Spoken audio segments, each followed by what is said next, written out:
Hello guys! Welcome to my channel! Point Arena Light is a lighthouse in Mendocino County, California, United States, 2 miles north of Point Arena, California. It is located approximately 130 miles north of San Francisco in the Fort Point group of lighthouses. The lighthouse features a small museum and gift shop. The first European to record Point Arena was Spaniard Bartolomé Ferrer in 1543, who named it Cabo de Fortunas, Spanish for Cape of Fortunes. The cape was renamed to Punta Delgado, Narrow Point, in 1775 by Lieutenant Juan Francisco de la Bodega y Cuadra, commander of the schooner Sonora, part of a royal expedition chartered by the Viceroyalty of New Spain to map the north coast of Alta California. Later the point, and the small harbor town south of it, were called Barra de Arena, i.e. sandbar, and finally Point Arena, literally, Sand Point.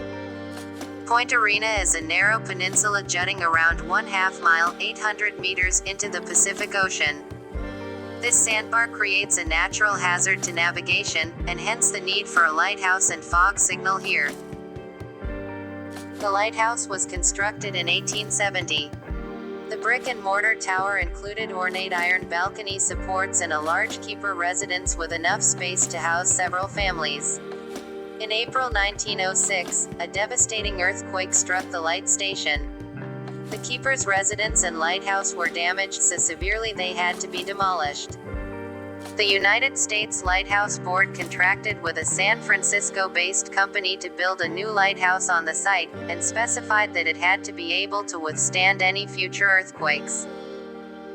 The company chosen normally built factory smokestacks, which accounts for the final design for the new Point Arena Lighthouse, featuring steel reinforcement rods encased in concrete.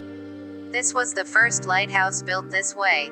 The new lighthouse began operation in 1908, nearly 18 months after the quake. It stands 115 feet 35 meters tall, and featured a first-order Fresnel lens, over 6 feet in diameter and weighing more than 6 tons. The lens was made up of 666 hand-ground glass prisms, all focused toward 3 sets of double bullseyes. It was these bullseyes that gave the Point Arena Lighthouse its unique, light signature, of 2 flashes every 6 seconds. The optics, which held an appraised value of over $3.5 million, was set in solid brass framework, and was built in France. Prior to the introduction of electricity, the lens was rotated by a clockwork mechanism.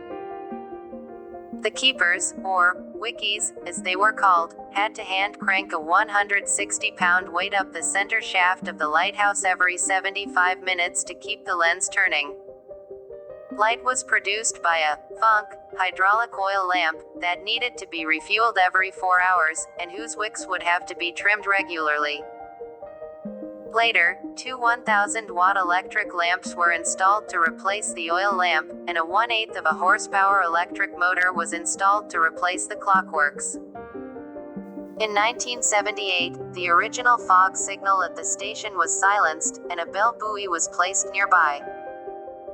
June 1977 brought the installation of an automated aircraft-type beacon on the balcony tower, and the historic first-order Fresnel lens was discontinued. At the time, the lens was the only mercury-floated light still in existence in the 12th United States Coast Guard District.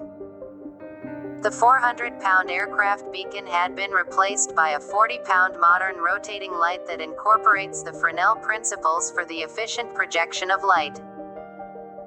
There is a battery-powered emergency system installed as a backup in the event of a power failure. In addition, a radio beacon, with a 50-mile 80 kilometers signal that originates from the station, also assists mariners.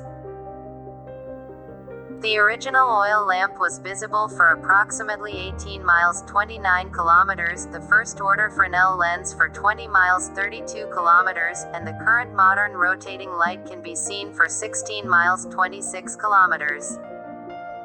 The final scenes of the movie Forever Young, 1992, starring Mel Gibson, were filmed near the lighthouse. The lighthouse also appears in the 2014 movie Need for Speed, as the finishing point of the De Leon underground supercar race which forms the climax of the film.